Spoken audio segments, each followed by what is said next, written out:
Hello students, in this lecture we will solve the example based on convergent sequences. We have solved up to 9 questions. You can watch that videos. In this example we have given a sequence and the formula to obtain Sn plus 1 using the terms of Sn only. Using that Sn plus 1 we can obtain the terms of the sequences. This example is little bit tricky. So let us see how to solve this example. Question 10.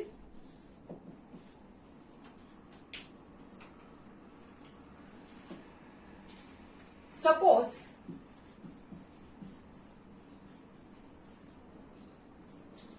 S1 is strictly greater than S2 is strictly greater than 0. That is strictly positive terms. And with the relation that S1 is strictly greater than S2. This relation is given and also one relation is given, and let again they have given the relation between the terms, that is not directly the nth or nth means formula for nth term, but the relation between the terms they have given, that Sn plus 1 is equals to 1 half Sn plus Sn minus 1. That is, here if we want to find this term, then it is the average of its previous two terms, right? So first here obviously n is greater than or equal to 2. Okay. Now we have to prove that in A. So first of all we will see what is that sequence. There are three sub questions in this. That in first question A we have to prove that the sequence having odd suffices, that is 1, 3, 5 is non-increasing, and the sequence having, in the second part we have to show that the sequence having even suffices, that is 2, 4, 6 is non-decreasing sequence, and finally using these two relations we have to prove that the sequence Sn is convergent. Okay, so now let us see how we can find the terms of this and what is the relation between these two terms. Here we have given relation between two terms. Then what will be the relation between S3, S4, S5 and whole of this sequence, means the relation between the terms of these sequences. Okay, so let us find now S1 and S2. As we need two terms, previous two terms for this sequence, directly we will put here n equals to 2. So we will get S3. So let us find S3. So that we are putting n equals to 2 in this formula. So it is S3 equal to 1 upon 2. Then here 2, so S2 plus 2 minus 1, that is S1. So it is average of S1 and S2. Right. So in this way we will get S3. So S4 will be what? So it is average of its previous two terms. Which are the previous two terms? S3 and S2. So here it is S3 plus S2 and so on. So in this way we can get the terms of this sequence. Now let us see the relation between these terms, that is whether S1 is less than or means S3 is greater than or less than from these two terms. What sequence actually, what relation, continuous relation we are getting, whether we are getting throughout less relation or throughout greater than relation, and which terms, that we will check it here. So here it is different type of sequence. It is not the proper sequence having all the continuous term in one flow and satisfying one relation, right? So let us consider this relation that S1 is greater than or equal to S2. We will make use of this now. S1 is greater than S2. So given, now two parts I will prove it. S1 is greater than S2. Now I will add both sides by S1. Let us see what happens. So here adding S1 both sides. Okay. So what we will get here? 2S1. And here S1 plus S2. Then S1 is greater than S1 plus S2 upon 2. But what is this value? This one. Here, look at here. S1 plus S2 upon 2 is S3. So this is nothing but S3. So S1 is greater than S3. Okay. Now,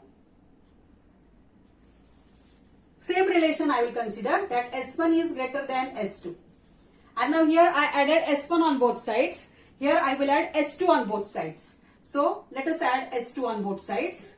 S1 plus S2 is greater than S2 plus S2. So this implies S1 plus S2 is greater than 2S2. So again upon 2 is greater than S2. So again this term is nothing but S3. So what relation we are getting? S3 is greater than S2. So now look at here. If we combine both of these inequalities, then what we are getting? S2 is less than S3 and S3 is less than S1. That is, in continuity, if we want to write down, then how can we write combining this? That is, here S1 is greater than S3 and is greater than S2. So if we combine this both inequalities, then we will get the relation between these two terms like this. So that's what I am saying, that it is not in a continuous flow. So here if it is S1, then here it is S3. And after S3, we are getting S2. So alternate terms we will get it here. So let us see again next more relations, so that it will be clear that how which type of relations we will get among these terms of the sequences. So let us consider the next term, that is here now I will consider this inequality. Okay, as already we have proved. So we will consider this inequality, and same way we will check that what is the relation of S1, S2, S3 with S4.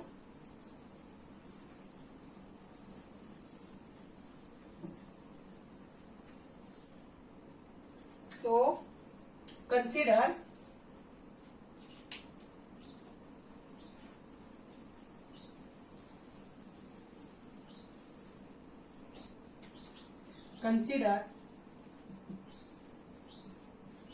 S3 is greater than S2. So again same way we will do it. Then we'll add once S2 on both sides, then we'll add S3 on both sides, and then let us check. So here we will add, suppose, S2 on both sides. So S3 plus S2 is greater than S2 plus S2. 2S2, S3 plus S2 upon 2 is greater than S2. So now by the definition of, or by given relation between this term, this is nothing but S4. Average of its previous two terms is greater than S2. This is one relation we got by adding S2 on both sides. Now let us add S3 on both sides. So here only I will write. So S3 plus S3 is greater than S2 plus S3. 2S3 is greater than S2 plus S3. So S3 is greater than S2 plus S3 upon 2. So that is S3 is greater than S4.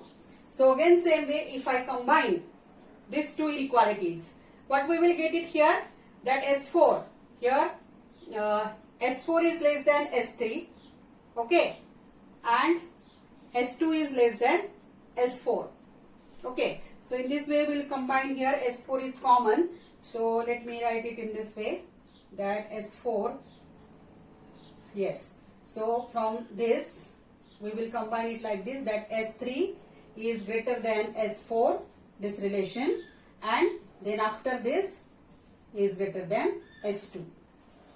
But S3 here, if we see this relation, S3 is less than S1. So therefore S1 is greater than S3, is greater than S4, is greater than S2. So if we write it in the reverse order, what will get it?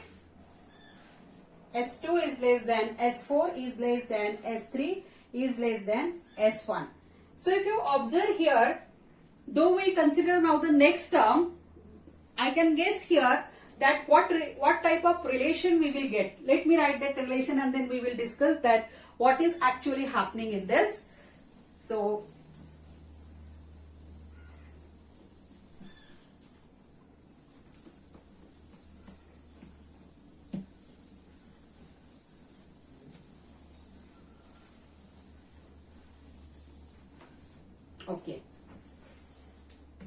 So next if we'll consider this inequality, this one, S4 is greater than S3. Then using this, I will get the relation with S5. So what type of relation I will get, that I will write here. And also you can verify that whether we are getting the same relation or not. So thus, then I will write it afterwards. So here S2 is less than S4, is less than S6, is less than S5, is less than S3, is less than S1. So that is, this side, if you look, then these two terms will be constant now every time. Beyond this, you will not get any number which is less than S2. And beyond this, you will not get any number which is less than S1. So we can say that here S1 and S2 are boundaries of this sequence. That is, S2 is the lower, that is greatest lower bound, and S1 is the least upper bound. So here only we can conclude that the sequence, whatever it may be the order of the term, whatever it may be the relation between them, but we can conclude here that the sequence is bounded sequence. And what is actually happening? So if we'll try to draw here, show that numbers on the line. So minimum number of this sequence is S2. And what is happening along with this terms in between these two numbers only. So here it is S1. Okay. And now here S4 we are getting, then S6 will get, and in this way it will move towards this. And here then S3 I will get it here, then here S5 I will get, and from this I am getting this way. So obviously we can check here from this diagram, and at some point here, at some point they will be equal. They will have equal value because it goes to infinity and again it goes to infinity. It will not go to minus infinity because all these are positive terms compulsory. So minus infinity. So somewhere they have to match. So at this point, let us say this point is the point of equilibrium like physics.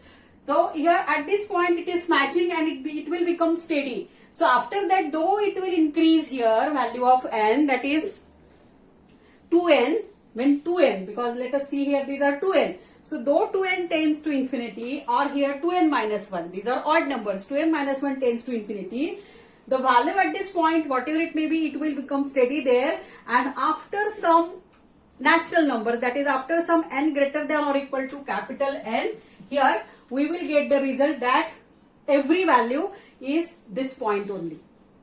So in this way, from this diagram we can conclude that the sequence having even suffices is increasing sequence, whereas the sequence having odd suffices is decreasing sequence, and hence the proof of part A and similarly part B. So from this we can say, okay,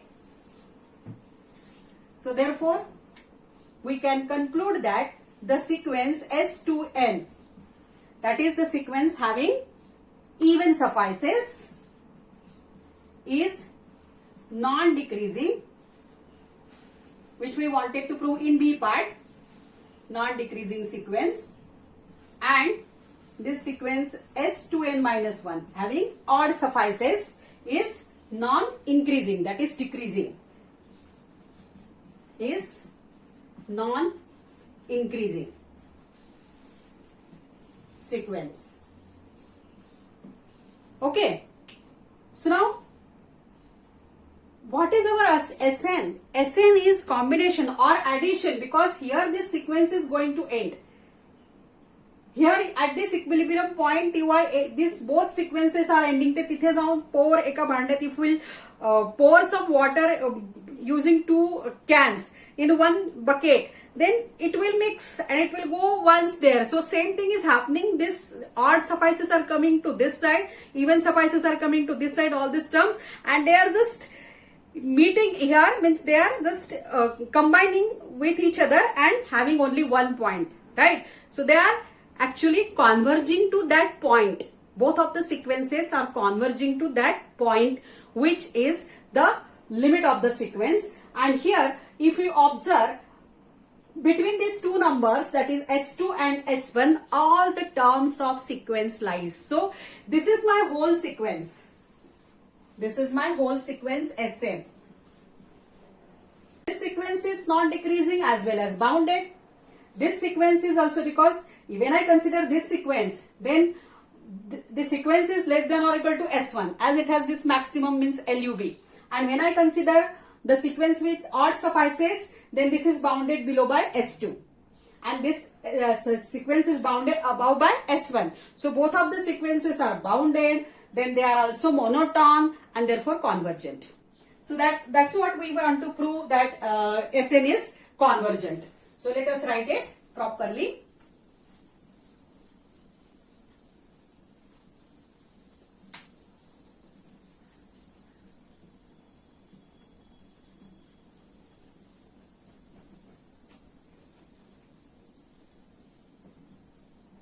And also we can find limit of this sequence here, actually only to prove that the sequence is convergent. Here using that property of convergent sequences, we can say that sequence Sn is convergent, as addition of two convergent sequences is convergent. But suppose also we will check find the limit of this one. That limit is limit also exists, and it is, what is that limit? So since the sequence S2L is non-decreasing and bounded above by S1, this implies is convergent. So suppose limit of S2L is equal to some number L1 say. This is one part. Secondly, also sequence S2N minus 1 is non-increasing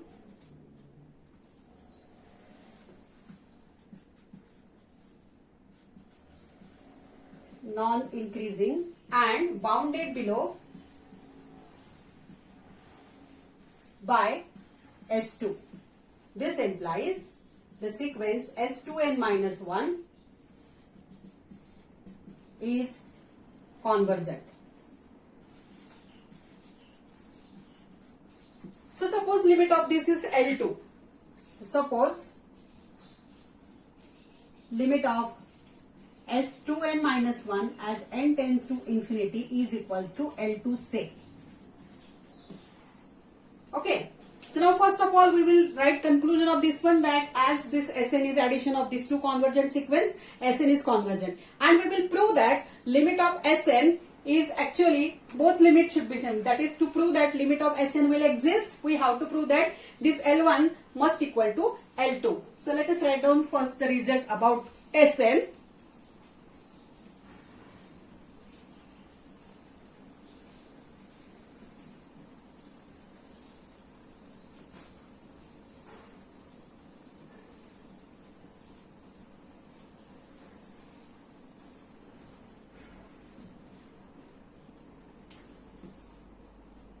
Since Sn actually S2n and S2n minus 1 are subsequences of sequence Sn and convergent,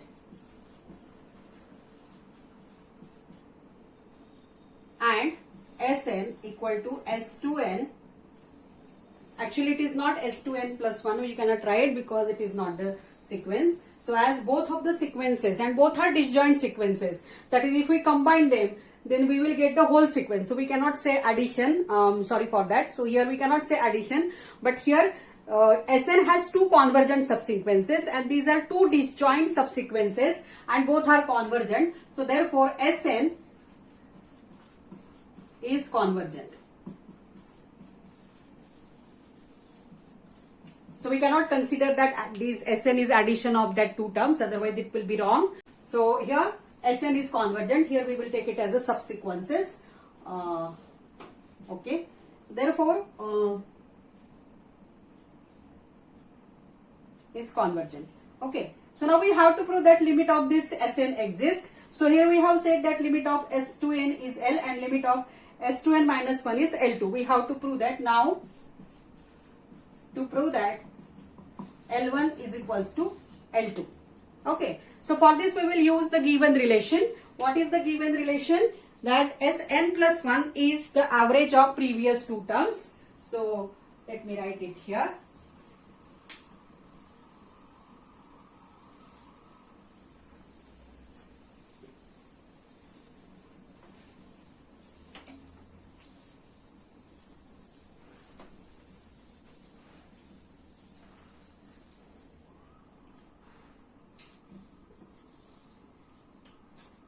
Consider Sn plus 1 is equals to 1/2 Sn plus Sn minus 1. Now in this, replace n by 2n. So this will get 2n plus 1 is equals to 1 upon 2 S2n plus S of 2n minus 1. Now limit of S2n minus 1 is here. Let me write what we have supposed. We have supposed that limit of S2n as n tends to infinity is equals to L1 and limit of S2n minus 1 as n tends to infinity is equals to L2. So therefore this implies limit of S2n plus 1 because next odd term is 2n plus 1 as n tends to infinity is equals to L2. So taking limit on both sides, limit of S2n plus 1 as n tends to infinity equal to 1 upon 2 will be as it is, limit of S2n plus limit of S2n minus 1. Let us substitute the values. Here this value is L2, 1/2 limit of S2n is L1 and this is L2. So let us solve this. So we will get it as 2L2 is equals to L1 plus L2. This implies that if I take to that side, then L1 minus L2 is equals to 0 and finally we are getting that L1 is equals to L2 and hence this is equals to limit of Sn as n tends to infinity. Hence the proof. So in this way we have proved this example. It will be tricky, but if you plot it and if you find the terms of the sequences and go stepwise, then it will be easy. So